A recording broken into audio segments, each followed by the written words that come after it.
बिस्मिल्लाहिर्रहमानिर्रहीम। अस्सलाम वालेकुम। मैं वकास ख़ान आपकी खिदमत में हाज़िर हूँ। बहुत दिनों से लोग कमेंट कर रहे हैं कि ज़हीर केस के हवाले से कुछ अपडेट दी जाए।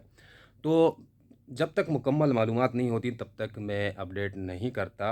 आज एक अफ़सोसनाक ख़बर के साथ मैं अपने व्लॉग का आगाज़ करूँगा कि ज़हीर की जो नानी हैं उनका इंतकाल हो गया। और जो ज़हीर की वालदा हैं वो आज सुबह सिंध हाई कोर्ट पहुंची ज़मानत के लिए। अदालत ने उनकी ज़मानत तो मंजूर कर ली, लेकिन इससे कबल जब से उन पर ये ख़दशा था कि उनको गिरफ़्तार कर लिया जाएगा, शदीद दबाव और डिप्रेशन का शिकार थीं, जिसके बायस 3 बार उनको हार्ट अटैक हो चुके हैं। और अब भी सिंध हाई कोर्ट के मनाज़िर ये हैं कि ज़हीर और उनके भाई को तो इल्म है कि उनकी नानी का इंतकाल हो गया, लेकिन अपनी वालदा से अभी तक वो ख़बर छुपाए हुए हैं ताकि उनकी वालदा को कोई सदमा न पहुंच जाए। तमाम अमल मुकम्मल करने के बाद फिर वो नानी के पास अम्मा को लेकर जाएंगे। लेकिन बड़ी अफसोसनाक ख़बर है, इस पूरे केस पर अगर नज़र दौड़ाई जाए तो किस तरह ये केस वक्तन फ़वक्तन बदलता गया। हमने तमाम तर चीज़ें आपके सामने रखी।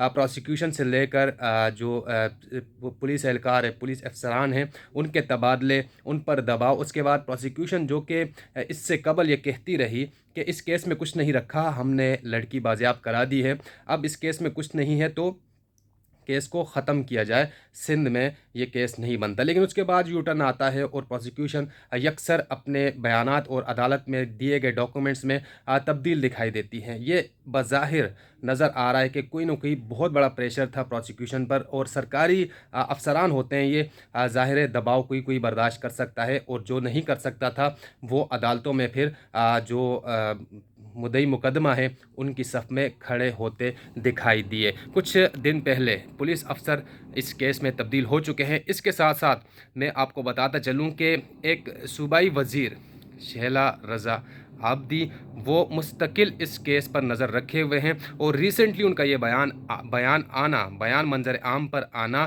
कि लड़की वालदेन के साथ जाने को तैयार है, बहुत से सवालात जन्म ले रही है। तहम एक वज़ीर जो हैं उनका इतना ज़्यादा झुकाव एक केस पर नहीं होना चाहिए। वो मुतवातिर यानी तसलसल से वो बयानात भी दे रही हैं, और ये ख़दशा वकला ने अदालतों में ज़ाहिर किया। इसके साथ साथ बहुत सी चीज़ें सामने आई। एक डॉक्टर की जानिब से जो बयान सामने आया उसको भी अगर देखा जाए तो बहुत से सवालात जन्म ले रहे हैं। लेकिन ये क्या मामला है कि अब तक इस मामले को देखा नहीं गया, यानी दबाव को बर्दाश्त किया जा रहा है, दबाव बढ़ाया जा रहा है, लेकिन इस मामले को देखा नहीं जा रहा। एक सूबाई वज़ीर जो कि एक तरफ उनका झुकाव है, जबकि दूसरी तरफ भी एक पाकिस्तानी शहरी है जो कि कह रहा है कि मैं इस केस में बेगुनाह हूँ, और पहले जेल के धक्के खाए, अब अदालतों के धक्के खाने पर मजबूर हैं। इसके साथ साथ उनकी वालदा अब बेल कराने आती हैं, और पूरा का पूरा घर तबाही के दहाने पर खड़ा है।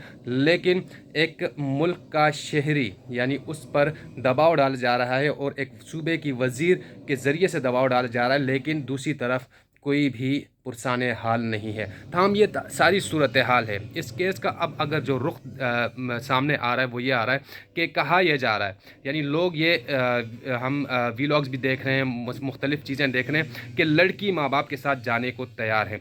सही है, लड़की माँ बाप के साथ जाने को तैयार हो, जो भी मामला हो, लेकिन ये फ्री एंड फेयर होना चाहिए। इसको कानून के तकाज़ों के मुताबिक होना चाहिए, न कि दबाव डालकर दीगर मामलात करके पस पर्दा अपने सोर्सेस चलाकर, या कुछ भी ऐसे मामलात करके जिस पर इस केस में कदगन पड़े और इस केस के जो मामलात हैं वो मुतासिर हों। हम चाह रहे थे शुरू से कि जो भी हो वो साफ़ व शफ़ाफ़ हो, लोगों को इंसाफ मिले, इंसाफ के तकाज़े पूरे किए जाए। लेकिन इस केस को आप शुरू से देख रहे हैं कि कैसे लटकाया गया, कैसे इसमें जो है रुकावटें डाली गईं, और कैसे कैसे मराहिल में ये केस बदलता दिखाई दिया। एक दिन एक रुख पकड़ता था, दूसरे दिन ये केस दूसरा रुख पकड़ता था। काफ़ी अरसे से इस केस में खामोशी थी, और जो शेल्टर होम है उससे ख़बरें तो आ रही थी, लेकिन अथेंटिक सोर्सेज से वो ख़बरें जो हैं वो तस्दीक नहीं हो पा रही थी। दूसरी जानिब रिपोर्ट्स आती हैं, कहाँ जाती हैं, लोगों के सामने नहीं आ रही हैं। बस कुछ एक ख़ास ग्रोह है जिसकी मदद से वो चीज़ें वायरल कर दी जाती हैं, जिसमें अब तक ये बात साबित नहीं हो सकी कि कितनी सदाकतें हैं। लिहाजा اصل چیز تو یہ سامنے آئے گی کہ لڑکی کا بیان کیا ہے۔ لڑکی کا جو بھی بیان ہو، ہم شروع سے کہتے چلے آ رہے ہیں کہ وہ اس کیس پر اثر انداز ہوگا، یا تو وہ ظہیر کی طرف جائے گا یا پھر والدین کی طرف جائے گا، جو بھی بیان ہوگا۔ لیکن شروع کا جو بیان ہے وہ بھی اپنی اہمیت، اپنی جگہ، اپنا مقام رکھتا ہے۔ اب دیکھنا یہ ہوگا کہ اگر بیان چینج ہوتا ہے تو یہ صاف سی بات نظر آئے گی کہ دباؤ کا نتیجہ تھا، لیکن ہو سکتا ہے ذرا یہ بتا رہے ہیں کہ بیان جو ہے ابھی تک وہی ہے اور لڑکی اپنے بیان پر قائم و دائم ہے۔ لہٰذا اب دیکھنا ہوگا کہ آگے کا مستقبل اس کیس کا کیا بنتا ہے۔ کہا یہ جا رہا ہے کہ یہ کیس کیوں نہیں ختم ہو رہا۔ کیس اس طرح ہرگز ختم نہیں ہوگا۔ کیس ختم کرنے کے لیے جو ہے دونوں فریقین کی رضامندی بہت ضروری ہے، جبکہ اس کیس میں ہم یہ دیکھ رہے ہیں کہ ایک فریق جو ہے وہ ظہیر کو ماننے کو تیار نہیں ہے، جبکہ ان کی بیٹی یہ کہہ رہی کہ آپ میرے شوہر کو تسلیم کر لیں، میں گھر جانے کو تیار ہوں۔ اب دیکھتے ہیں اس کیس میں مزید کیا ٹوسٹ آتا ہے، لیکن اب تک کی جو اطلاعات ہیں، افسوسناک خبروں کا سلسلہ جاری ہے، اور ظہیر کی جو نانی ہیں، اللہ ان کی مغفرت فرمائے، اور ان کی والدہ اللہ ان کو صحت دے، اور یہ معاملات جو ہیں مزید آگے بڑھنے سے رکیں، اور مزید جو اس میں مسائل جنم لے رہے ہیں ان مسائل کو اب رکنا چاہیے، اب تھمنا چاہیے۔ مزید اپڈیٹ اور مزید خبروں کے سلسلے کو جاری رکھتے ہوئے آپ کی خدمت میں حاضر ہوتا رہوں گا۔ اپنا بہت سارا خیال رکھیے گا۔ اللہ حافظ۔